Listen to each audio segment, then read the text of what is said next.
চাচ্ছি বা শুরু করবো সেটা হচ্ছে প্রফেশন এবং অকুপেশন। হোমিওপ্যাথিতে আমরা জানি যে এক্সাইটিং কজের গুরুত্ব, ওষুধ সিলেকশনে এক্সাইটিং কজের গুরুত্বটা খুবই বেশি। এবং হোমিওপ্যাথিটা আসলে আমাদের সমাজ থেকে শুরু করে, সামাজিক অবস্থা থেকে শুরু করে, মানুষের যে দৈনন্দিন জীবনযাপন থেকে শুরু করে, আচার আচরণ থেকে শুরু করে সমস্ত কিছু কিন্তু হোমিওপ্যাথির আওতায় চলে আসে। একজন হোমিওপ্যাথকে এই বিষয়গুলো কিন্তু বিবেচনা করতে হয়। তা আমরা বিশেষ করে প্রফেশন এবং অকুপেশনের ক্ষেত্রে যদি আমরা একটু অ্যানালাইসিস করি, একটু চিন্তা ভাবনা করি, আমরা দেখবো যে আসলে এই পেশাগত বিষয়গুলো বা অকুপেশনের বিষয়গুলো যখন আমরা হিসেবে আনবো, তখন দেখবো যে এক এক পেশার লোকের এক এক ধরনের রোগ প্রবণতা, এক এক ধরনের সাইন সিমটম আমরা দেখব। যেমন উদাহরণস্বরূপ আমি বলতে পারি যে ডে লেবারের কথা, দিনমজুর। একজন দিনমজুরের ক্ষেত্রে আমরা কি দেখি? সে ফিজিক্যাল এক্সারশনটা বেশি হয়, শারীরিক পরিশ্রম বেশি করার কারণে প্রচুর পরিমাণে ঘামে। আর প্রচুর পরিমাণে যখন ঘাম বের হয় শরীর থেকে, তখন স্বভাবতই দেহে কি দেখা দেয়? ডিহাইড্রেট একটা অবস্থা তৈরি হয়। ডিহাইড্রেট অর্থাৎ পানি যখন বের হয়ে যাবে শরীর থেকে, তখন কিন্তু শরীরে শুষ্কতা দেখা দিবে। আর একজন ডে লেবার যে দিনে আনে দিনে খায়, তার অবশ্যই একটা আর্থিক দুশ্চিন্তা থাকবে।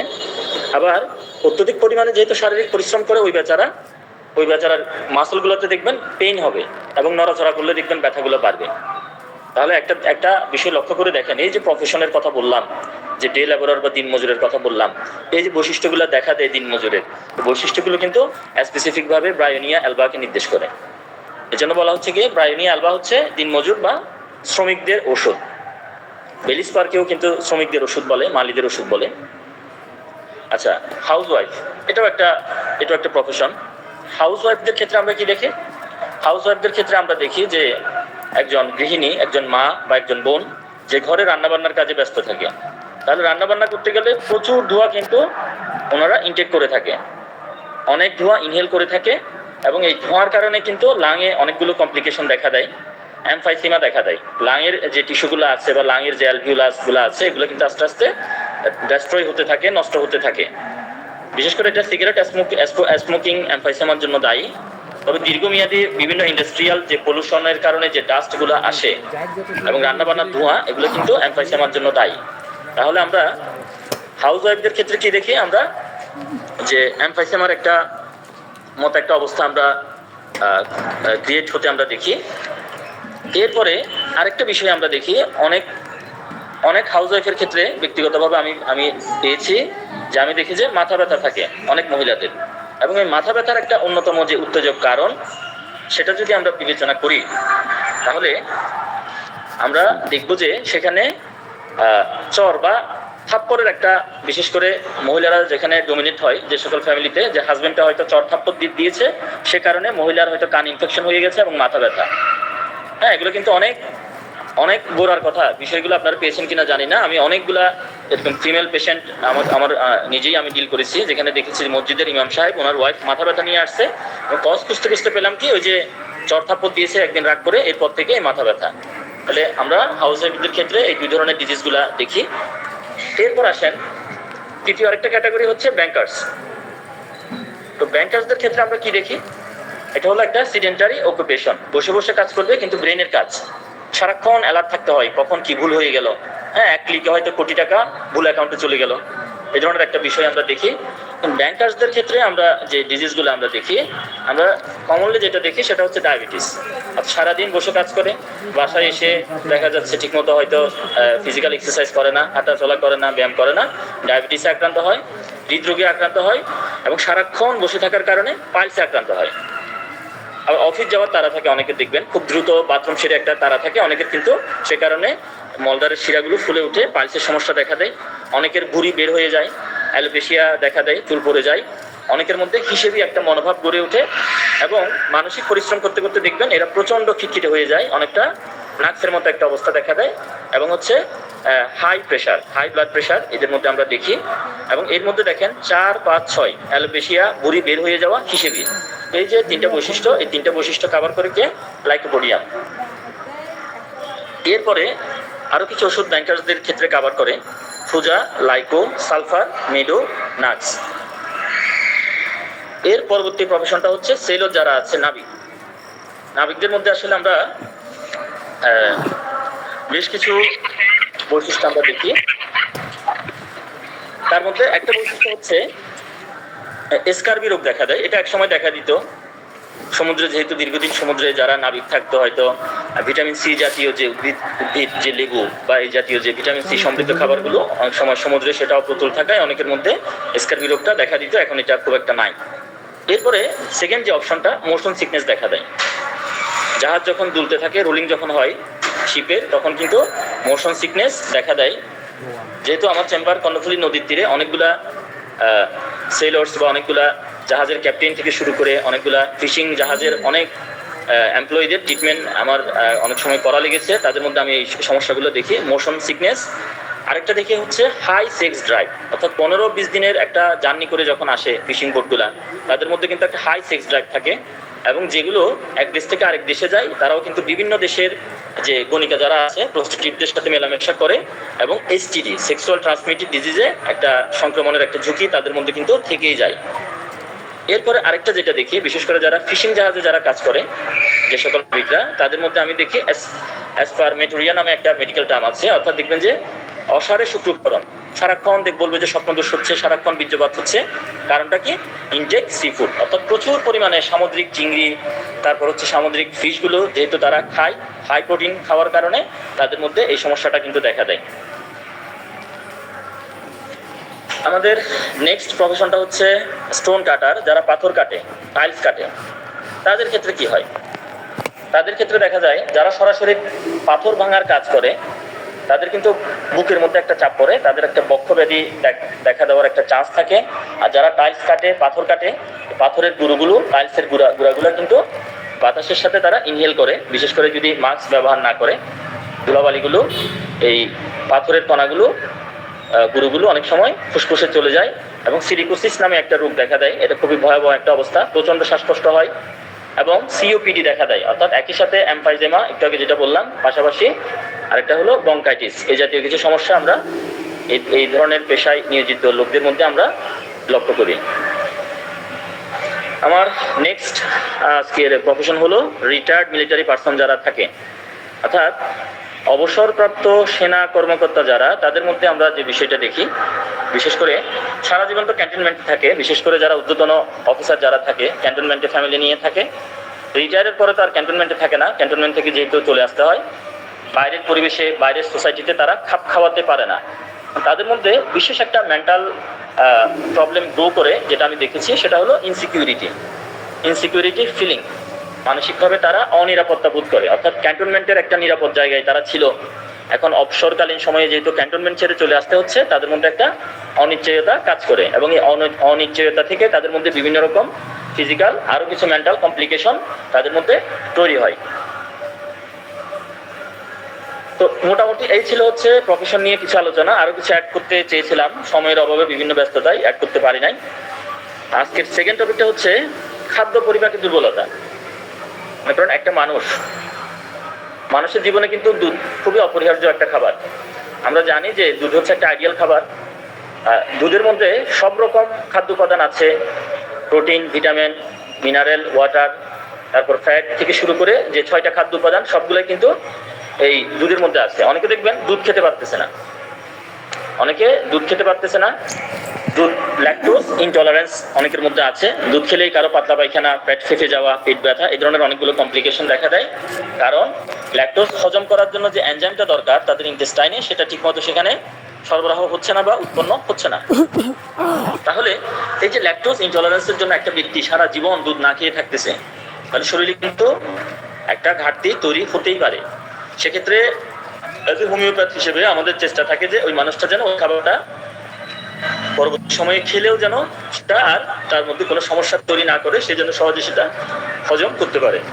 এক্ষেত্রে আমাদের অনেক মেডিসিন, মানে সালফার থেকে শুরু করে, আর নাইট্রিক অ্যাসিড থেকে শুরু করে, ল্যাকডিন ফ্লোর থেকে শুরু করে, ক্যালকেরিয়া আছে, ইথুজা আছে, এরকম অজস্র মেডিসিন, এখানে শয়ে মেডিসিন আমাদের আছে। এখান থেকে আমরা একটা মেডিসিন আমরা পেশেন্টের জন্য সিলেক্ট করি। তো অনেকের ক্ষেত্রে দেখেন, অনেকে টক জাতীয় খাবার খেতে পারে না। টক জাতীয় খাবার রান্না করলো, টমেটো রান্না করলো, বা যে খাবারগুলোতে একটু টক আছে, অ্যাসিড আছে, এই জাতীয় খাবারগুলো হজম করতে পারে না, বদহজম দেখা দেয় অনেকের। অনেকের অনেকগুলো সমস্যা দেখা দেয়। তাহলে এই ধরনের যাদের টক খাবারের প্রতি যাদের অ্যালার্জি আছে, টক খাবার যারা হজম করতে পারছেন না, আমরা অ্যান্টি ইমপ্রুভ দিই, আমরা অন্যান্য আরও অনেক মেডিসিন আছে, সেগুলো আমরা লক্ষণ সাদৃশ্যে আমরা প্রয়োগ করে থাকি। তাহলে দেখেন, একটা মানুষ একটা খাবার খেতে পারতেছে না, ওই মানুষটার কিন্তু খেতে ইচ্ছা করতেছে কিন্তু সে খেতে পারতেছে না। তো সেখানে হোমিওপ্যাথিক ওষুধের মাধ্যমে যদি আমরা ওই মানুষের ওই খাবারের প্রতি যে একটা সংবেদনশীলতা সেটা যদি দূর করে দিতে পারি, এটা নিঃসন্দেহে একটা, আমি মনে করি যে হোমিওপ্যাথির জন্য একটা প্লাস পয়েন্ট হবে। ধরেন একটু উদাহরণ দিই, অনেকে দেখবেন যে জলজ যে খাবারগুলা, যে কলমি শাক থেকে শুরু করে অনেক জলজ খাবার আছে যেগুলো জলে উৎপন্ন হয়, এই ধরনের খাবারগুলো অনেকে হজম করতে পারতেছে না। আমরা হয়তো ন্যাট্রাম সাল্ট থেকে শুরু করে আমাদের অনেক মেডিসিন আছে, আমরা সেখান থেকে সেই মেডিসিনগুলো আমরা অ্যাপ্লাই করি এবং দেখা যায় যে ওই জলজ শাক যে হজম করতে পারতো না, ওই পেশেন্টটা পরবর্তী সময়ে জলজ শাক হজম করতে পারতেছে। কয়েকদিন আগে কোরবানির পরে আমার এক পেশেন্ট প্রচণ্ড ওরকম স্কিন ডিজিজ আক্রান্ত হয়, প্রচণ্ড চুলকানি। তো আমি সিমটম বেস কিন্তু স্কিন ডিজিজ কেন্দ্রিক আমি চিন্তা না করে সমস্ত মাইজমেটিক বিষয় বিবেচনা করে থ্রুজা সিলেকশন করেছিলাম। তো থ্রুজা দেওয়ার পরে দেখলাম চুলকানি কমে গেছে এবং ওই লোকটা বললো যে প্রত্যেক বছর উনি গরুর মাংস খেলে ওনার হজমে সমস্যা হতো, পেটে গোলমাল হতো, অ্যাসিডিটি হতো, এই বছর আর কোনো সমস্যা হয় না। অর্থাৎ দেখেন, থ্রুজা এমন একটা ধাতুগত ওষুধ যেটা পেটের সমস্যাও কিন্তু সারিয়ে দিয়েছে। এরপর অনেকে দেখবেন মাংস খেতে পারতেছে না, মাংস হজম হয় না, মাংস খেলে খুব জ্বালা পোড়া করে, অ্যাসিডিটির সমস্যা বেড়ে যায়।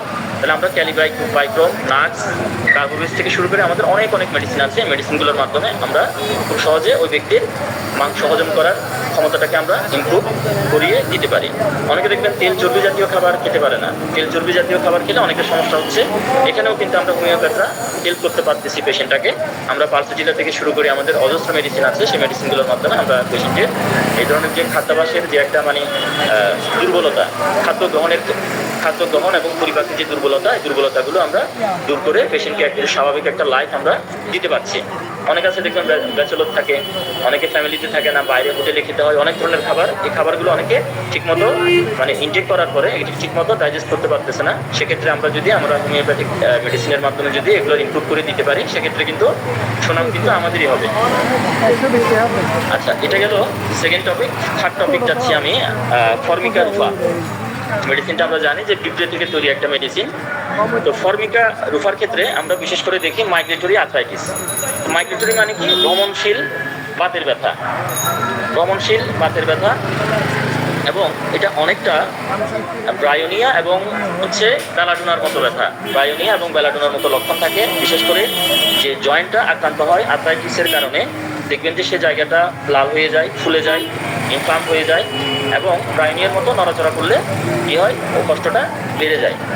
তো এই ধরনের বৈশিষ্ট্য যদি আমরা দেখি যে ভ্রমণশীল ব্যথা, হ্যাঁ, হয়তো কোনো একটা ব্যথা একটা জায়গায় 24 ঘন্টা বা 48 ঘন্টা থাকলো, এরপর সেটা সেই জায়গার ব্যথাটা সেরে গেল, অন্য দেহের অন্য আরেকটা জায়গায় সেই ব্যথাটা দেখা দিল। এই ধরনের যদি মাইগ্রেটরি আর্থ্রাইটিস আমরা দেখি, যেটা ফুলে গেছে, প্রদাহিত হয়ে গেছে এবং সামান্য নড়াচড়ায় ব্যথাটা বেড়ে যাচ্ছে, সেক্ষেত্রে আমরা ফর্মিকা রুফার কথা আমরা ভাবতে পারি।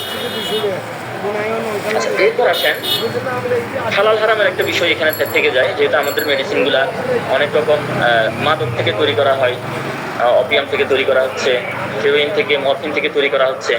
হ্যাঁ, আমাদের মেডিসিন ছাড়াও বিভিন্ন স্থূল মেডিসিন আছে, যেমন যে কোনো ধরনের দেখবেন যে ক্যাপসুলের ক্ষেত্রে ক্যাপসুলের যে খোসা, সেই খোসাগুলো কিন্তু জিলেটিন থেকে তৈরি করা হয়।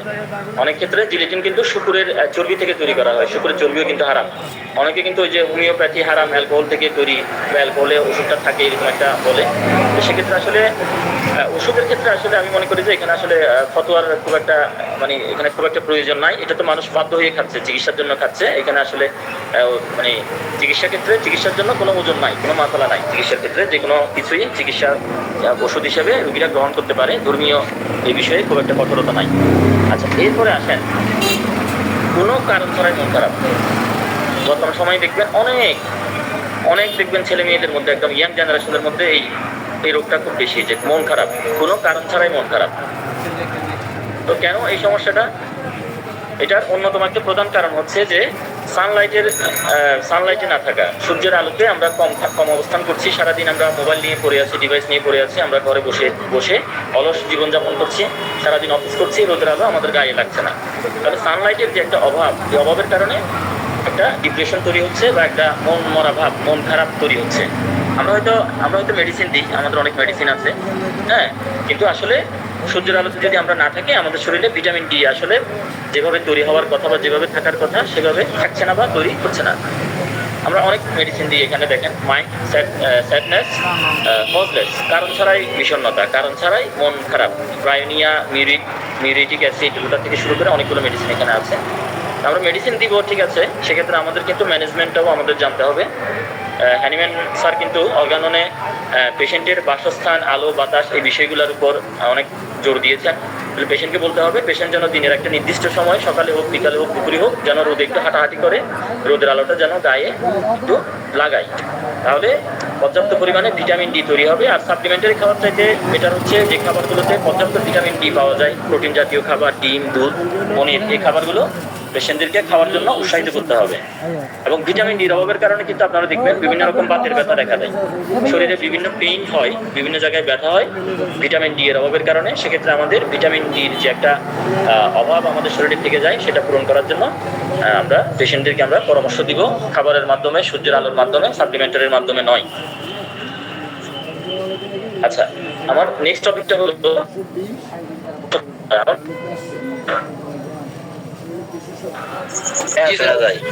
স্লাইডটা দেখছেন? স্লাইড চেঞ্জ হচ্ছে তো না? আচ্ছা দেখেন, কাপিং গ্লাস ব্যবহারের ক্ষেত্রে আমরা কিন্তু সতর্কতা অবলম্বন ঠিক মানে যতটা করা দরকার ততটা আমরা করি না।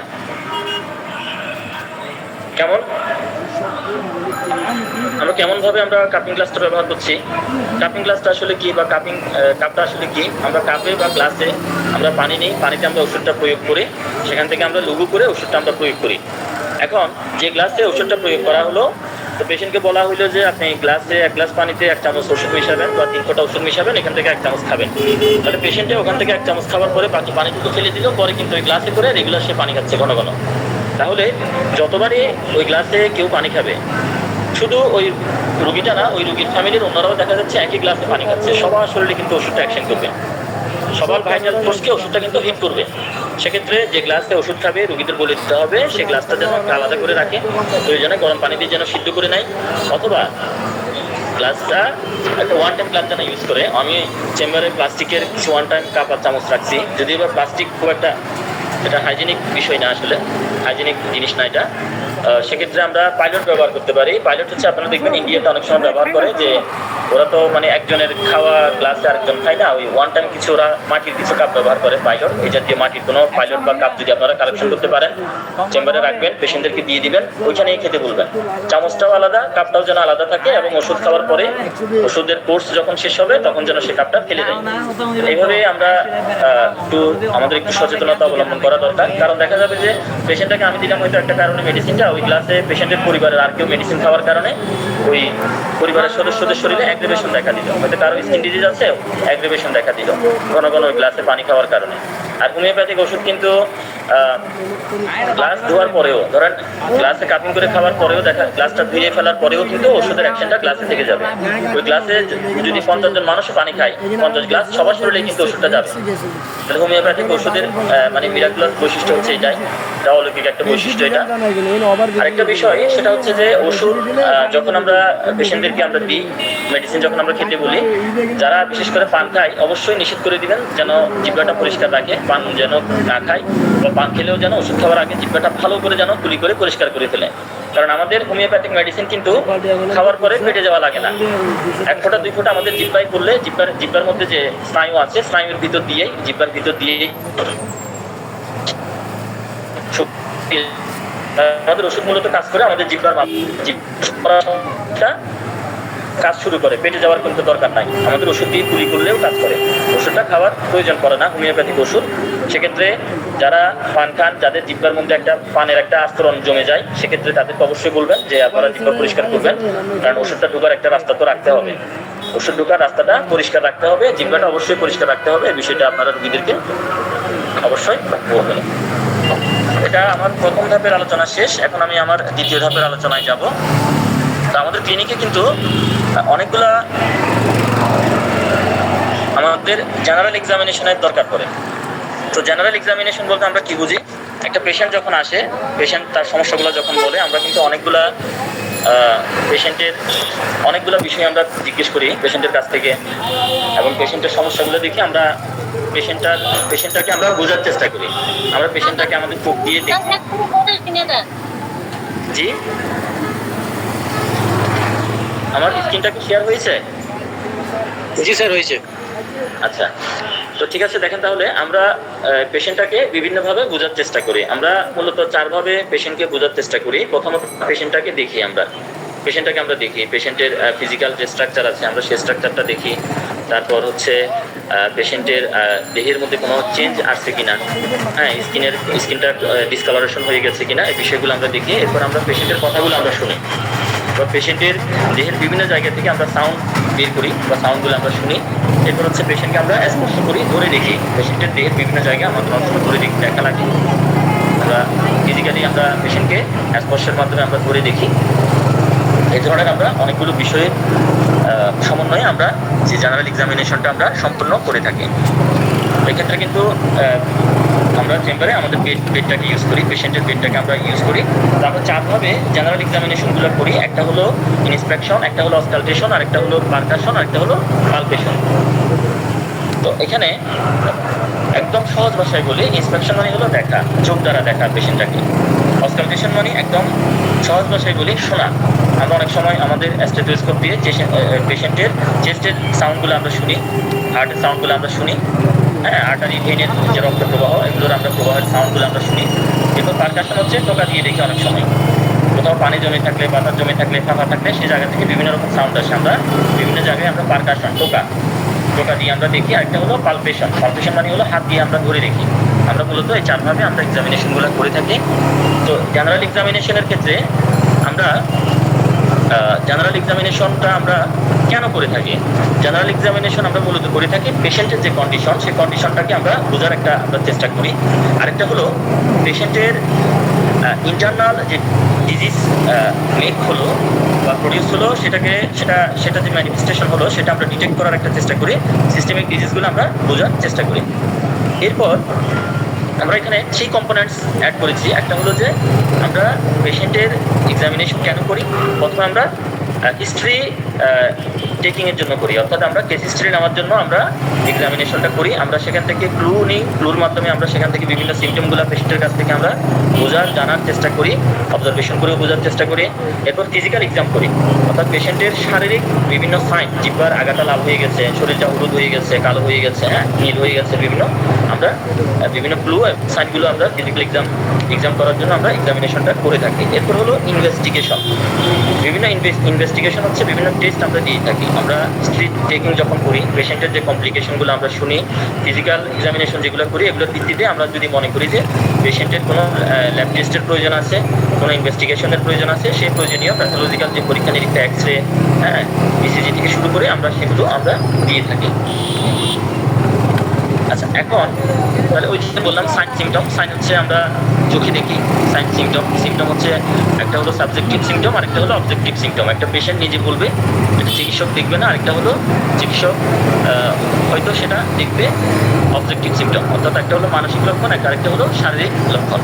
তো আমরা ল্যাবরেটরি টেস্টের মধ্যে আমরা কি দেখি, ল্যাবরেটরি টেস্ট আমরা কেন দিই, হোমিওপ্যাথিতে আমরা সাইন সিমটম দেখে আমরা ট্রিটমেন্ট করি, সবই ঠিক আছে। আমরা এখানে বেশ কিছু বিষয়ের জন্য আমাদের মাঝে মধ্যে টেস্ট করা লাগে, বিশেষ করে ক্লিনিক্যাল যে ডায়াগনোসিস সেটাকে কনফার্ম করার জন্য। যদি কোনো একটা রোগের আপনি নাম দিতে যান, সেক্ষেত্রে আপনাকে অবশ্যই ডায়াগনোসিস করা লাগবে।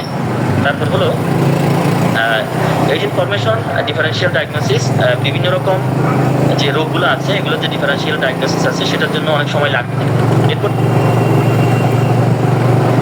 কোন পর্যায়ে চলে গেছে পেশেন্টের যে রোগটা, সেটার প্রগনোসিস কতটুকু ডেভেলপ করলো সেটা জানাও আমাদের একটা উদ্দেশ্য থাকে। আচ্ছা, আমরা মূলত 3টা মেথড এক্সামিনেশন করি। একটা বললাম কি ইন্সপেকশন, অর্থাৎ এটা হলো লুকিং অ্যাট দ্য বডি, পেশেন্টের শরীরটাকে আমরা দেখি। পালপেশন, পেশেন্টটা কি ফিঙ্গার হ্যান্ডস, আমরা হাতের আঙুল দ্বারা রোগীটাকে আমরা স্পর্শ করে দেখি। আরেকটা হলো অস্কালটেশন, সাউন্ড ইউজুয়ালি উইথ স্টেথোস্কোপ, অর্থাৎ আমরা স্টেথোস্কোপ নামক আমাদের যে যন্ত্রটা আছে সেটা দিয়ে আমরা পেশেন্টের সাউন্ডগুলো আমরা শোনার চেষ্টা করি। আরেকটা এখানে অ্যাড করা হয়েছে চতুর্থ, যদি এবার কথা বলবো, খবরটা হলো প্রডিউসিং সাউন্ড তৈরি করে আমরা শুনি, ইউজুয়ালি বাই ট্যাপিং মানে হলো টোকা দিয়ে দেখা on specific areas of the body. পেশেন্টের দেহের কোনো একটা স্পেসিফিক জায়গায় আমরা টোকা দিয়ে দেখি সেখানকার সাউন্ডটা কেমন। পেট জমে যায়, অ্যাসাইটিস যেটা হয় অনেক সময় আমরা টোকা দিয়ে দেখি, কোথাও পানি জমে গেলে আমরা সেখানে টোকা দিয়ে আমরা দেখি। অনেকটা এইভাবে দেখেন, হাতের নোটা একটা হাত বিছিয়ে দেয় আর একটা হাতে এভাবে কি করে পারকাস করে, অর্থাৎ টোকা দিয়ে পেশেন্টের অবস্থা সাউন্ডগুলো শুনে পেশেন্টের অবস্থা বোঝার একটা চেষ্টা আমরা করে থাকি। তো এখানে পারকাশন মেথডের ক্ষেত্রে বডিতে ট্যাপিং করা হয়, টোকা দেওয়া হয়। বিশেষ করে এই এখানে বলা হচ্ছে যে ফিজিক্যাল এক্সামিনেশনের এটা একটা গুরুত্বপূর্ণ অংশ ট্যাপিংটা। যদি মনে করেন দেহের কোনো একটা জায়গায় গ্যাস জমে গেছে, ওই জায়গায় যদি আপনি ট্যাপিং করেন টোকা দেন, তাহলে কিন্তু একরকম সাউন্ড হবে। ওই জায়গায় যদি একটা শক্ত কিছু থাকে তাহলে একরকম সাউন্ড হবে। আপনারা কখনো দেওয়ালে টোকা দিয়ে দেখবেন, দেওয়ালের মধ্যে যদি ভিতরে সলিড কিছু থাকে এক ধরনের শব্দ হবে, দেওয়ালের ভিতরে যদি কিছু থাকা জায়গা থেকে যায়, সিমেন্ট দ্বারা যদি ভর্তি না থাকে, কিছু জায়গায় যদি গ্যাপ থাকে বা বাতাস থাকে, সেই জায়গায় আরেক ধরনের ফাঁপা শব্দ পাওয়া যায়। তো পেশেন্টের ক্ষেত্রেও একই রকম, পেশেন্টের বডিতে যখন আপনি ট্যাপিং করবেন, টোকা দিবেন, গ্যাস ফিল্ড অংশ থেকে একরকম সাউন্ড আসবে, খালি অংশ থেকে বা ওই সলিড অংশ থেকে আরেক রকম সাউন্ড আসবে। তাহলে আমরা লুক, লিসেন অ্যান্ড ফিল এক কথায় বলতে পারি ফিজিক্যাল এক্সামের ক্ষেত্রে look, listen and feel, inspection, palpation, percussion, auscultation. Inspection মানে কি আবারও বলছি, পরীক্ষা নিরীক্ষা, পরিদর্শন, চোখ দ্বারা দেখা। অসকালটেশন মানে কি রোগ নির্ণয়ের জন্য কান পেতে অথবা স্টেথোস্কোপের সাহায্যে হার্ট এবং লাং এর সাউন্ড পরীক্ষা। আচ্ছা, তো তাহলে পালপেশন তো বললাম, পালপেশনটা হচ্ছে যে আমরা অনেক সময় ধরে দেখি একটা টিউমার পেশেন্টের, কি করি ধরে দেখি, সেটা সাইজটা কতটুকু ধরে দেখি, চাপ দিয়ে দেখি সেটা শক্ত কিনা, এই বিষয়গুলো আমরা দেখি। আমরা ধরে সেটার অবস্থানটা নির্ণয় করি, সেটা এদিক এদিক যাচ্ছে কিনা, শক্ত অংশটা টেন্ডারনেস আছে কিনা। যেমন দেখেন আমরা অনেক সময় পেশেন্টের এভাবে দেহের যে অংশে টিউমার হয় সেটা এভাবে চাপ দিয়ে আমরা ধরে দেখি।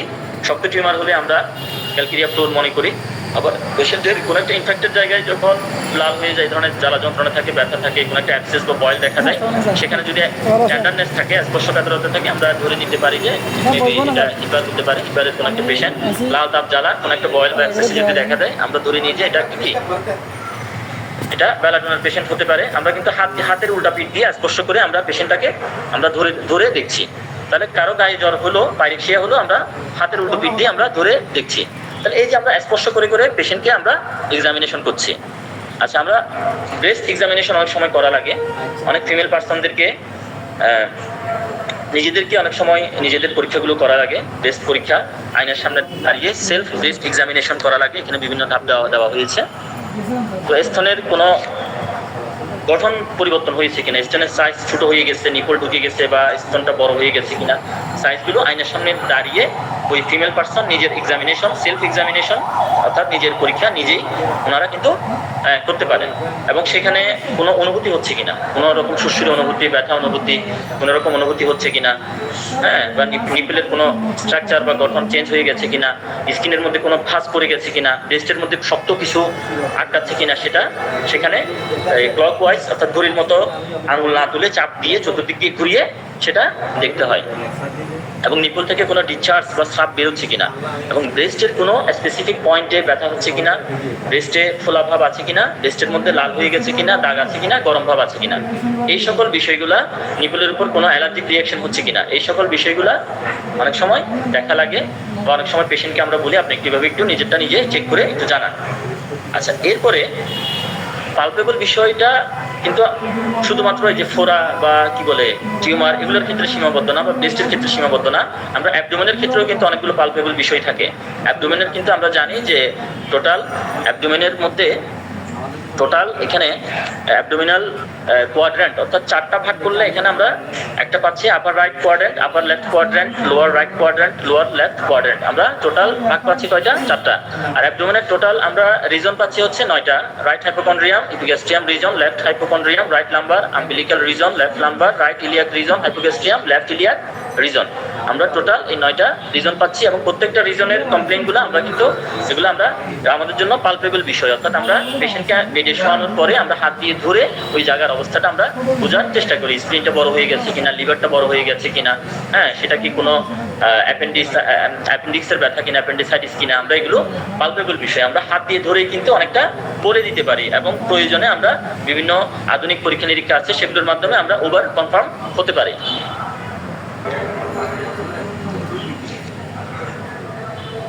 তো এখানে বিশেষ করে অ্যাবডোমেনে আমরা কি দেখি, অ্যাবডোমেনে আমরা টেন্ডারনেসটা দেখি একটু চাপ দিয়ে, যে সেখানে স্পর্শকাতরতা আছে কিনা, সেখানে কোনো পিণ্ড আছে কিনা পেটের মধ্যে, সেটাও আমরা বোঝার চেষ্টা করি। এরপর দেখেন আমরা পেশেন্টের যে পালস চেক করি, আমাদের রিচে আমাদের কবজিতে যে পালস চেক করি আঙ্গুলের মাধ্যমে, এটাও কিন্তু একটা পালপেবল বিষয়। এটাও একটা আমাদের যে রেডিয়াল আর্টারিতে যে ঢেউ আছে, এখানে রক্তের প্রবাহের ঢেউটা আমরা অনুভব করার চেষ্টা করি, এগুলো কিন্তু পালপেবল বিষয়। তাহলে পালস রেটটা আমরা দেখি, পালপেবল বিষয়।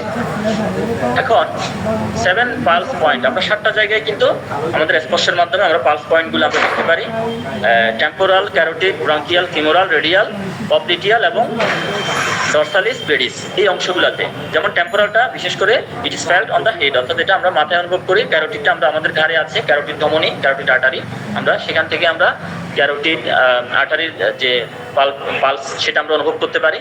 তারপর ব্রঙ্কিয়ালটা অনুভব করতে পারি আমরা এলবো, আর ফিমোরালটা আমরা অনুভব করি আমাদের রানের চিপা থেকে, আর রেডিয়ালটা আমরা অনুভব করি কবজি থেকে। আমরা হাতে যেটা দেখি, একটু আগে যেটা দেখলাম সেটা হলো রেডিয়াল, এটা হলো রেডিয়াল। এরপরে হলো পপলিটিয়ালটা হলো আমাদের হাঁটু, পপলিটিয়াল, এটা সম্ভবত হাঁটুর পিছনের অংশটাকে পপলিটিয়াল বলে। তো এই পপলিটিয়াল এলাকায় আমরা বিশেষ করে আমাদের হাঁটুর যে পালস সেটা আমরা অনুভব করি। ডরসাল পেডিসটা হলো আমরা আমাদের পায়ের পাতায় অনুভব করি। গ্যাংগ্রিনের ক্ষেত্রে কিন্তু আমরা সেই পালসটা দেখে আমরা বোঝার চেষ্টা করি যে আদৌ এটা গ্যাংগ্রিন অবস্থায় চলে গেছে কিনা। যদি আমরা পালস না পাই পায়ের মধ্যে, সেক্ষেত্রে আমরা ধরে নিই যে এটা গ্যাংগ্রিনটা খুব খারাপ অবস্থায় চলে গেছে।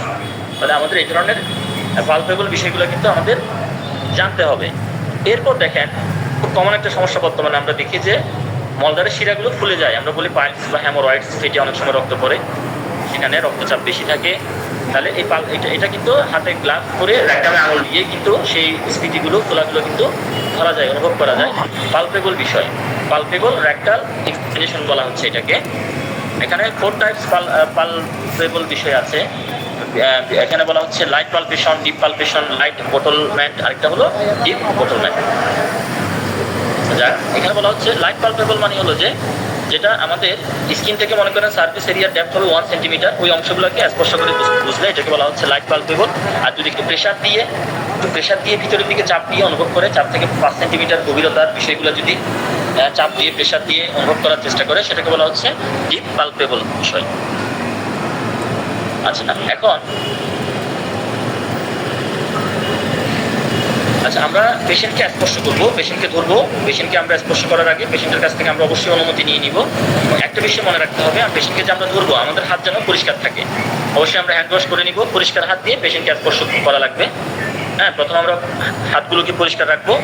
এরপর হচ্ছে আমরা পেশেন্টের সাথে আমরা কথা বলবো, যখন আমরা ধরবো তখন বলবো এখানে ব্যথা আছে কিনা, এখানে আপনার কোনো কষ্ট হচ্ছে কিনা, এই যে আমি চাপ দিচ্ছি আপনার খারাপ লাগতেছে কিনা এখানে, বা এখানে আপনার কেমন লাগতেছে এখন এই চাপটা, এই বিষয়গুলো পেশেন্টকে জিজ্ঞেস করে আমাদের জিজ্ঞেস করার চেষ্টা করতে হবে পেশেন্টের অবস্থা। প্রথমে আমরা পেশেন্টকে ধরেই কিন্তু জোরে চাপ দিব না, প্রথমে ধরে আমরা আস্তে আস্তে হালকাভাবে চাপ দেওয়া শুরু করবো, আস্তে আস্তে আমরা ডিপ প্রেশার দিব, অর্থাৎ ডিপ বোটলমেন্টে আমরা যাব। এরপর হলো পালপেট অল 4 কোয়াড্রেন্ট, অর্থাৎ হচ্ছে অ্যাবডোমেনের 4টা কোয়াড্রেন্ট, চতুর্ভাগ বললাম, 4টা অংশ, সেই অংশগুলো আমরা আলাদাভাবে ধরে ধরে আমরা এক্সামিন করে আমরা দেখব। আচ্ছা, আমরা এক্ষেত্রে কিন্তু আমাদের এক হাতকে কাজে লাগাতে পারবো, অথবা আমরা উভয় হাতকেই কাজে লাগাতে পারবো। এই স্টেপগুলো আমরা অবলম্বন করবো। আচ্ছা, ওই যে পারকাশনের কথা যে বললাম, আসলে পারকাশন বলতে আমরা কি বুঝি? পারকাশন মানে হলো বলা হচ্ছে percussion is a method of tracking body parts with fingers, hands and small instrument as part of the physical examination. অর্থাৎ আমরা পেশেন্টকে যখন শারীরিক বিভিন্ন পরীক্ষা নিরীক্ষা যখন যাব, তখন আমরা পেশেন্টের শরীরে টোকা দিয়ে দেখবো, আঙুল দিয়ে, হাত দিয়ে, বা ছোট্ট কোনো ইনস্ট্রুমেন্ট আমরা ব্যবহার করতে পারি। ছোট্ট কিছু রাবারের হ্যামার পাওয়া যায়, আমি দেখাবো নেক্সট, এখানে আছে। সেই হ্যামারের মধ্যে আমরা চাইলে পারকাশনটা আমরা করতে পারি। এখন পারকাশনের মধ্যে আমরা 5 ধরনের সাউন্ড আমরা পাই: টিম্প্যানেটিক সাউন্ড, হাইপার রেজোনেন্ট সাউন্ড, ডাল এবং ফ্ল্যাট সাউন্ড, এই ধরনের সাউন্ড আমরা পাই। আচ্ছা, এখন রেজোনেন্ট সাউন্ডটা আমরা আমাদের লাং থেকে শুনি, আমাদের ফুসফুস থেকে যে সাউন্ড আসে রেজোনেন্ট সাউন্ড। টিম্প্যানি সাউন্ডটা বিশেষ করে আমাদের অন্ত্রে, আমাদের যে নাড়িভুঁড়িগুলো আছে, ইন্টেস্টাইন আছে, বাউল লুপস, সেখানে বাতাস ভর্তি থাকে, গ্যাস ভর্তি থাকে। লাইকোপোডিয়ামের পেশেন্টদের পেটে গ্যাস ভর্তি থাকে, কার্বোভেজের পেশেন্টদের পেটে গ্যাস ভর্তি থাকে।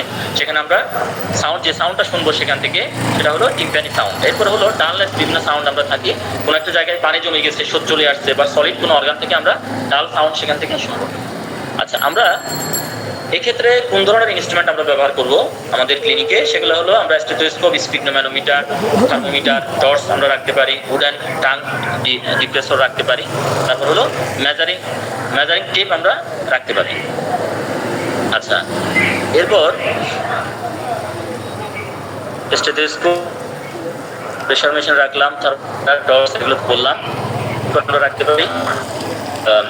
আমরা নাকের ভিতরে এখানে যে ওই যে বিনাইন হাইপারট্রফি যেগুলো থাকে এখান থেকে, অথবা এই নাজাল পলিপাস যেগুলো থাকে এগুলো চেক করার জন্য আমাদের কিন্তু টর্চ লাগবে।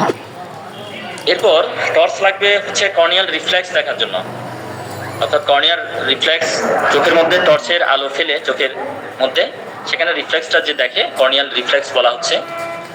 মৃত মানুষের ক্ষেত্রে অনেক সময় চেক করে দেখে যে কর্নিয়াল রিফ্লেক্স আছে কিনা, ডক্টররা অনেক সময় চেক করে দেখবেন। এরপরে টাং প্রেশার লাগে, অনেক সময় আমাদের টনসিল বা গলদেশে আমাদের চেক করা লাগে। তো সিফিলিটিক পেশেন্টদের গলদেশটা আমাদের অবশ্যই চেক করা লাগে। গলার মধ্যে বিভিন্ন সংক্রমণ, ক্ষত, টনসিল বড় হয়ে যাওয়া বা আরো আদার অন্যান্য বিভিন্ন কমপ্লিকেশন দেখা দেয়। তো এইগুলো আমরা এই টাং প্রেশার দিয়ে, যদি বিশেষ করে মাস্কলের রোগীদের জিহ্বা কিন্তু অনেক মোটা থাকে, গলার ভিতরে দেখা যায় না, মাস্কলের রোগীদের জিহ্বা এতটাই মোটা, এতটাই মাংসল বা এতটাই পুরুত্ব যে আমরা চাইলেও গলার ভিতরে আমরা টর্চ দিয়ে কিন্তু দেখি না। সেক্ষেত্রে এই ধরনের টাং প্রেশার থাকলে আপনি চেপে ধরবেন, চেপে ধরে জিহ্বাটাকে নিচের দিকে নামিয়ে গলার ভিতরে আপনাকে দেখা লাগবে। অনেক সময় কিরাটোসিস হয়, কিরাটোসিস গলার মধ্যে দেখবেন সাদা সাদা ছোপ ছোপ অনেকগুলো প্রোটিন জমে গেছে, কিরাটোসিস। তাহলে আমাদের সেগুলো দেখার জন্য এই টাং প্রেশার দিয়ে জিহ্বা চেপে আমরা গলার ভিতরে দেখবো, টর্চ ব্যবহার করবো এবং টাং প্রেশার আমরা ব্যবহার করবো। এইভাবে টাং প্রেশার দিয়ে চেপে ধরে টর্চ দিয়ে আমরা দেখবো। মেজারমেন্ট থিটা দেখবো আমরা, ভুঁড়ির মাপটা যদি নিতে চান, ওয়েট মেশিন রাখবেন, পেশেন্টের ওয়েট কতটুকু গেইন করলো, কতটুকু ফল করলো, হ্যাঁ, first visit, second visit, third ভিজিটে আমরা এগুলো আলাদা আলাদাভাবে এন্ট্রি দিয়ে আমরা একটা হিসাব নিকাশ করবো। টিউবারকুলার পেশেন্টের ওজন কিন্তু ডে বাই ডে লেস করে, এই বিষয়গুলো আমাদের মনে রাখতে হবে। আরেকটা বিষয় হচ্ছে বাংলাদেশের কিন্তু এখনো কিন্তু অপুষ্টি রয়ে গেছে প্রচুর পরিমাণে অপুষ্টি রয়ে গেছে এখন পর্যন্ত। তো অপুষ্টিজনিত কারণে বাচ্চাদের ওয়েটগুলো আমাদের একটু নেওয়া লাগবে। সেক্ষেত্রে প্রয়োজনীয় সুষম খাবার, মনিমিক্স হোক বা আলাদা যে সাপ্লিমেন্টারি খাবার প্রয়োজন আমরা সেগুলো আমরা করবো আমাদের পেশেন্টদেরকে। আচ্ছা, ওই যে বললাম টোকা দিয়ে দেখা, এখানে আমরা হচ্ছে রিফ্লেক্স একটা হ্যামার আছে, টাইলো রিফ্লেক্স হ্যামার বলে এটাকে, দেখেন হাত বন্ধ থাকে, রিফ্লেক্স হয়, এটা কিন্তু হয় না গেলাম। এই দেখেন এখানে বিভিন্ন রকম হ্যামার দেখানো হয়েছে। এখানে এই ধরনের হ্যামার গুলো একটা আপনি চেম্বারে চাইলে কালেকশনে রাখতে পারেন। এখানে টাইলোর হ্যামার, এরপর হলো কুইন স্কোয়ার একটা আছে, বাবিন স্কোয়ার আছে, তারপর হলো ট্রমনার একটা আছে। এখানে এভাবে হাঁটুতে এভাবে আঘাত দিয়ে রিফ্লেক্স অ্যাকশন, পাটা কেঁপে উঠতেছে কিনা সেটা চেক করে এক্সারসাইজ করে দেখবেন। এভাবে অনেক যারা অর্থোপেডিক্স ডক্টর যারা আছে অনেকে দেখবেন এভাবে কিন্তু কি করে, পায়ের রিফ্লেক্স কতটুকু আছে বা কতটুকু ড্যামেজ ঘটছে নার্ভের, এই হিসাবটা কিন্তু এটার মাধ্যমে, হ্যামারের মাধ্যমে আঘাত দিয়ে তারা পরীক্ষাটা করে থাকে। ইউটিউবে অনেক ভিডিও পেয়ে যাবেন, সেখান থেকে আপনারা দেখে নিতে পারবেন। আর জেনারেল ফিজিক্যাল এক্সামিনেশনের আরো কিছু দিক আমি এখানে এনেছি আজকের আলোচনায়। একটা হলো পেলোর, একটা হলো ইকটারাস মানে হলো এটা জন্ডিসের আরেকটা নাম, যেটাকে আমরা জন্ডিস বলি, কামলা নেবা বলি বাংলায়, সাইনোসিস, ক্লাবিং, তারপর হলো কাইলোনাইচিয়া, লিম্ফেডেনোপ্যাথি, ইডিমা। এক্সামিনেশনগুলো একটু বলি আমি। ইডিমা মানে কি? ইডিমা মানে হচ্ছে কোনো একটা জায়গা ফুলে যাওয়া, সেই জায়গার মধ্যে পানি ভরপুর হয়ে যাওয়া, কোনো একটা জায়গা ফুলে যাওয়া এবং পানি দিয়ে সেই জায়গাটা ভরপুর হয়ে যাবে, সেটা হলো ইডিমা। বডি টিস্যুতে প্রচুর পরিমাণে পানি জমে যাবে, এটা আমরা বাইরে থেকে দেখব। অনেক সময় এই মেডিসিনের জন্য হতে পারে, অনেক সময় দেখবেন যে যারা পেন কিলার খায় কিডনিতে সমস্যা হয়, শরীরে পানি চলে আসে, প্রেগনেন্সি কালীন সময়ও এরকম পানি আসতে পারে শরীরে, বা লিভার, হার্ট, এই ধরনের বিভিন্ন আমাদের ভাইটাল অর্গানগুলো যখন অ্যাটাক ঘটে বা সেগুলোতে যখন সমস্যা, এই ধরনের শরীরে কিন্তু পানি চলে আসে এবং চাপ দিলে সেখানে আঙুলের একটা ছাপ বসে যায়। এরপর হলো লিম্ফোডেনোপ্যাথিও এক ধরনের, আমাদের যে লিম্ফ নোডগুলো আছে শিমের বিচির মতো আমাদের দেহে অজস্র লিম্ফ নোড কিন্তু ছড়িয়ে আছে। আপনারা ক্যান্সার স্টেজের অনেক পেশেন্টদের দেখবেন যে লিম্ফ নোডগুলা ফুলে গেছে। অনেকের কিন্তু ক্যান্সার থাকে না, অনেক টিউবারকুলার শিশুদের মধ্যে আপনারা দেখবেন যে ঘাড়ের মধ্যে ছোট ছোট শিমের বিচির মতো ফুলে যায়, শক্ত হয়ে যায়। অনেক দেখবেন মা বাবা অনেক টেনশন নিয়ে আমাদের কাছে নিয়ে আসে যে আমার বাচ্চার কি হয়েছে, দেখেন টিউমার হয়েছে কিনা। আসলে সেটা টিউমার না, সেটা হচ্ছে লিম্ফ নোডগুলা ফুলে গেছে। তাহলে এই লিম্ফ নোডের জন্য আমরা কি ব্যবহার করি? মূলত একটা ওষুধ আমি বলে দিই, সেটা হচ্ছে যে ব্যাডিয়াগা একটা ওষুধ আছে। ব্যাডিয়াগা ওষুধটা খুব কমন একটা ওষুধ এ ধরনের। তাহলে এখানে আসলে ব্যাকটেরিয়াল বা ফাঙ্গাল ইনফেকশন থাকে, সেক্ষেত্রে কিন্তু আমাদের লিম্ফ নোডগুলা ফুলে যাওয়ার একটা চান্স থাকে। অটোইমিউন ডিজিজের কারণেও হয়, আর ক্যান্সারের কারণে তো বললামই, ম্যালিগনেন্সির কারণেও কিন্তু এই ধরনের আমাদের লিম্ফোডেনোপ্যাথি হতে পারে। আমাদের লিম্ফ নোডগুলা ফুলে যেতে পারে। এখানে দেখেন শিমের বিচির মতো অজস্র এখানে লিম্ফ নোড দেখানো হয়েছে এখানে এই ছবিটাতে। এভাবে ঘাড়ের এক পাশে দেখবেন ফুলে যায়, এভাবে ঘাড়ের পাশে ফুলে যায়। ব্যাডিয়াগা কিন্তু মেডিসিনটা আপনারা পরে দেখবেন, খুবই কার্যকরী একটা মেডিসিন এই ধরনের যখন লিম্ফ নোড ফুলে যাবে ঘাড়ের, বিশেষ করে ঘাড় এলাকায়। এরপর হলো প্যালোড ডেফিসিয়েন্সি। প্যালোড ডেফিসিয়েন্সিটা কি বলা হচ্ছে? Of colour, specially of the face. বিশেষ করে ফেসের কালারটা চেঞ্জ হয়ে যাচ্ছে, ফেসের কালারটা চেঞ্জ হয়ে গেছে এ ধরনের। আমরা কিন্তু চোখের মাধ্যমে কিন্তু আমরা দেখি এটাও এক ধরনের এক্সামিনেশন। এরপর হলো ইকটেরাস বললাম, এটা হলো টেকনিক্যাল টার্ম ফর জন্ডিস। জন্ডিসের জন্য এই টার্মটা ব্যবহার করা হয়। ইকটেরাসের ক্ষেত্রে এরকম আমরা চোখের সাদা অংশটা এই ধরনের হলুদ হয়ে যায় আমরা দেখি, তাহলে বিষয়গুলো আমরা অবজারভেশন করব। এরপরে সায়ানোসিস। সায়ানোসিসটা কি? সায়ানোসিসটা হচ্ছে যখন আমাদের দেহের কোনো একটা অংশে পর্যাপ্ত পরিমাণে অক্সিজেন সাপ্লাই হয় না, তখন আমাদের দেহের ওই অংশটা নীল বর্ণ ধারণ করে, নীল বর্ণ ধারণ করে। এই ঘটনাটাকে বলা হচ্ছে সায়ানোসিস। ইন্ডিয়ান যে আমাদের ক্যান্সার রেপার্টরি আছে সেখানে বাংলা অনুবাদ করা হয়েছে নীল কৃষ্ণ রোগ। অর্থাৎ এই কৃষ্ণের যে মানে চেহারাটা বা ফেসটা, বডিটা, সেটা অনেকটা নীল বর্ণের। হিন্দুরা ভালো বলতে পারবেন যে নীল বর্ণের চেহারাটা অনেকটা ওই ধরনের কালার হয়ে যায় বিদায় এটা অনুবাদ করেছে নীল কৃষ্ণ রোগ, সাইনোসিস। অক্সিজেন সাপ্লাই যদি কমে যায় তাহলে দেহটা অনেকটা ব্লু গ্রিন কালার হয়ে যায়। এটা দেখেন হাতের আঙুলে এখানে পর্যাপ্ত অক্সিজেন পাচ্ছে না বিদায় মনে হচ্ছে যেন এখানে কলমের কালি দিয়ে দেওয়া হয়েছে, নীল কালি দেওয়া হয়েছে, এই ধরনের একটা কালার হয়ে গেছে দেখেন, সাইনোসিস। এরপর নখের এই অবস্থাটা দেখেন, একটা চামচের মতো নখগুলো অনেক বড় বড় এই ধরনের থাকে। নখের স্ট্রাকচারটা দেখেন, এটা আমার এক কলিগের নখ, এটা আমার কলিগের নখ। নখের অবস্থাটা আপনারা একটু ভালো করে দেখেন, কামরুল ভাইয়ের নখ, আমার কলিগ। তো ওনার হচ্ছে একটা এটাকে বলা হচ্ছে, এই ধরনের নখগুলোকে বলা হয় ক্লাবিং নোজ বলা হয়। তো এই ধরনের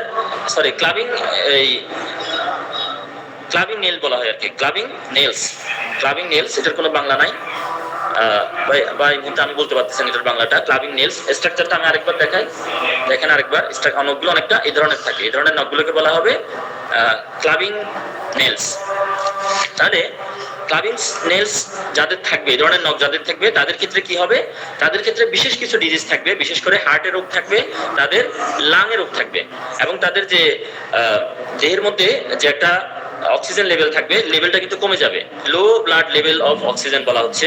সব সময় তাদের দেহে অক্সিজেনের পরিমাণটা কম থাকবে, এবং তাদের মধ্যে এক ধরনের ম্যাল অ্যাবজর্পশন থাকবে, এবং তাদের দেহে সিস্টিক ফাইব্রোসিস দেখা দিতে পারে, সিলিয়াক ডিজিজ, এটা একটা ধরনের আন্তরিক পেটের সমস্যা, এগুলো তাদের মধ্যে থাকে। এই ভাইয়ের কিন্তু পাইলসের সমস্যা ছিল, কামরুল ভাইয়ের পাইলসের অপারেশন হয়েছে। এরপরে হলো কৈলোনাচিয়া হলো, এটাও এক ধরনের নখের এক ধরনের শেপ, বলা হচ্ছে স্পুন লাইক শেপ, স্পুনের মতো দেখেন, চামচের মতো ভিতরের দিকে ঢুকে গেছে। চামচ যেমন চামচের মতো ভিতরের দিকে ঢুকে যায়। এগুলো কিন্তু এক একটা এক্সামিনেশনের বিষয়। আমি বলছি ফিজিক্যাল এক্সামিনেশন নেই, আমরা পেশেন্টের চেহারা দেখবো, নখ দেখবো, স্কিন দেখবো, এগুলোর কালারগুলো দেখবো, চোখে দেখেও আমরা অনেক কিছু আমরা বলতে পারবো। তাহলে এটা হলো এই স্পুন লাইক যে নেলগুলা, অর্থাৎ নখগুলা যে ঢুকে যাচ্ছে ভিতরের দিকে, এটাকে বলা হচ্ছে কৈলোনাচিয়া। তাহলে কৈলোনাচিয়া নেলসের ক্ষেত্রে কি হয়? ইন্ডেন্টেড শেপ হয়, লাইক স্পুন, চামচের মতো একটা থাকে। এবং এটা দ্বারা কি বোঝায়? মূলত এটা দ্বারা আমরা বুঝি যে ওই পেশেন্টের দেহে আয়রনের একটা ঘাটতি দেখা দিয়েছে। আয়রনের একটা ঘাটতি, আমরা পেশেন্টকে কচু খাবার পরামর্শ দিতে পারি, বা আমাদের যে ফেরাম ফস আছে বায়োকেমিক, সেটাও দিতে পারি। পাশাপাশি আমরা আয়রন সমৃদ্ধ যে খাবারগুলো, সেগুলো খাওয়ার জন্য আমরা লোহার কড়াইয়ে রান্না করে ভেজে আমরা খেতে বলতে পারি পেশেন্টকে। পাশাপাশি এ ধরনের কৈলোনাচিয়া নেলস যাদের থাকবে, স্পুন শেপ নেল যাদের থাকবে, তাদের মধ্যে অটোইমিউন ডিজিজ হওয়ার একটা চান্স থাকবে। তাদের লুপাস নামে এক ধরনের চর্মরোগ, এটাও অটোইমিউন ডিজিজ, এটা হওয়ার চান্স থাকবে। তাদের হাতে এবং পায়ে পর্যাপ্ত পরিমাণে রক্তের যে সাপ্লাই, সেই সাপ্লাইটাও কম থাকবে হাতে এবং পায়ে, এই দুইটা জায়গায়, এই ধরনের নখের ব্যক্তিত্বদের ক্ষেত্রে। দেখেন এখানে আরেকটা ছবি দিলাম, কৈলোনাচিয়া নেলসের আরেকটা ছবি, অনেকটা এই ধরনের দেখেন, একদম চামচের মতো হয়ে গেছে নখগুলা, উল্টা দিকে বেঁকে গেছে। তো দ্বিতীয় ভাগ শেষ করলাম আলোচনার। আসলে আর আজকে আর সময় নাই আর বেশি। আজকে এতটুকুতে শেষ করছি। যারা ছিলেন আজকের ক্লাসে সবাইকে আবারও অনেক অনেক শুভেচ্ছা অভিনন্দন। সবাইকে আল্লাহ তাআলা ভালো রাখুক, সুস্থ রাখুক। আসসালামু আলাইকুম।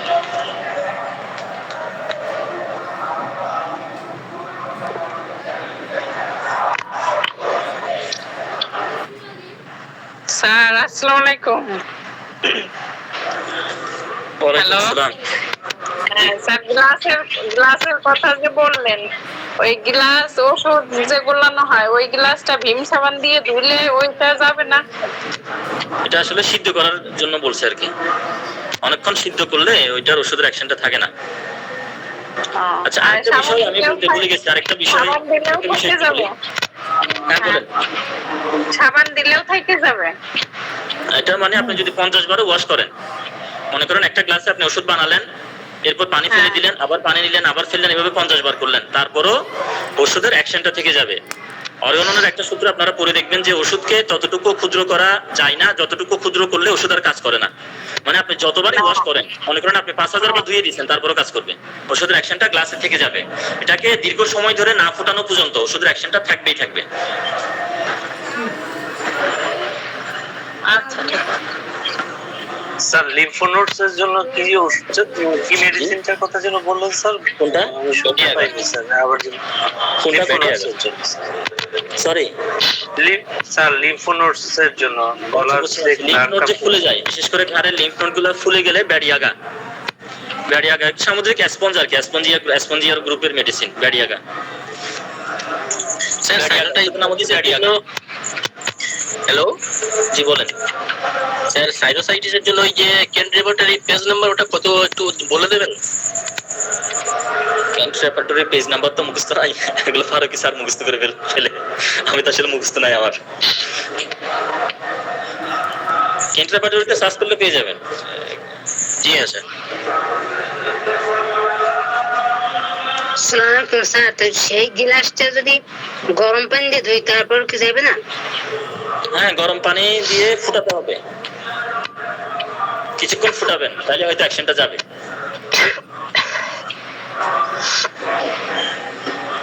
আর আপনারা যারা চেম্বারে মেডিসিন রাখেন, অবশ্যই মেডিসিনগুলো একটু শীতল জায়গায় রাখার চেষ্টা করবেন। আর বিশেষ করে অ্যালোপ্যাথিক ওষুধের ক্ষেত্রে একটা কথা মনে রাখবেন, বিশেষ করে যে ফার্মেসিগুলোতে এসি থাকবে ওই ফার্মেসি থেকে ওষুধ নেওয়ার চেষ্টা করবেন। নর্মালি যে ফার্মেসিগুলো থেকে এসি নাই, ওই ফার্মেসির ওষুধগুলোর কোয়ালিটি গরমের কারণে খুব দ্রুত নষ্ট হয়। তা আমাদের হোমিওপ্যাথিক মেডিসিনগুলোও কিন্তু গরমের কারণে নষ্ট হওয়ার একটা চান্স থেকে যায়। অনেকে কিন্তু দেখা গেছে যে ওই টিনের চাল, এরকম চেম্বার নিচে, উপরে টিনের চাল, নিচে প্রচন্ড গরম, ওষুধের কোয়ালিটি কিন্তু খারাপ হওয়ার একটা চান্স থাকে। আমি এমনও দেখছি, আমার অনেক সিনিয়র ডক্টররা করে কি, বালতিতে পানি ভিজিয়ে রাখে, ওষুধগুলো বোতলগুলো পানিতে ফেলে রাখে বেশি গরমের মধ্যে, ওষুধের কোয়ালিটি যেন খারাপ না হয়। তাহলে কতটা সেনসিটিভ দেখেন। ওইটাই বললাম মহিউদ্দিন ভাই, এই কথাটাই বলতে চাইছিলাম আর কি, যে ওষুধ আমরা গরম জায়গায় গরম পরিবেশে ওষুধ রাখবো না, আমরা আমাদের মেডিসিনগুলোকে অনেকটা শীতল পরিবেশে ঠান্ডা জায়গায় আমরা রাখার চেষ্টা করবো সব সময়।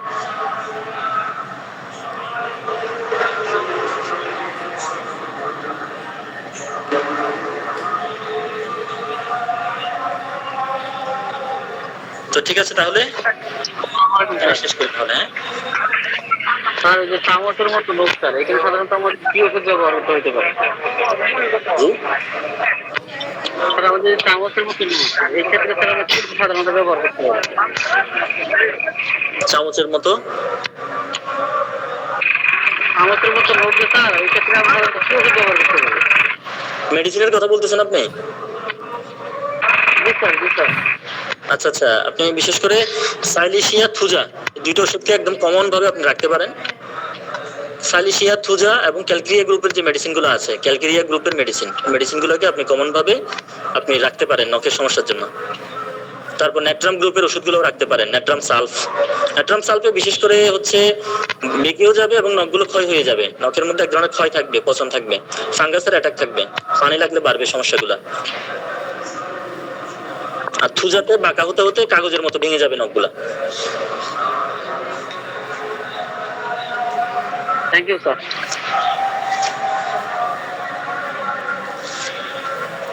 আজকে সঞ্চালনায় ছিলেন কে?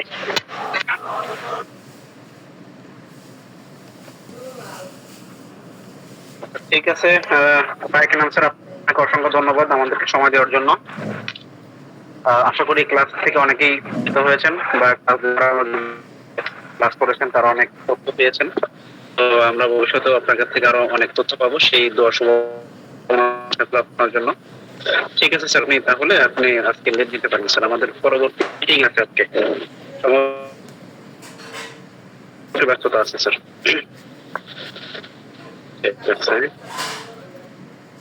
আমাদের স্কিল ডেভেলপমেন্টের স্টুডেন্টরা ছাড়া যারা স্কিল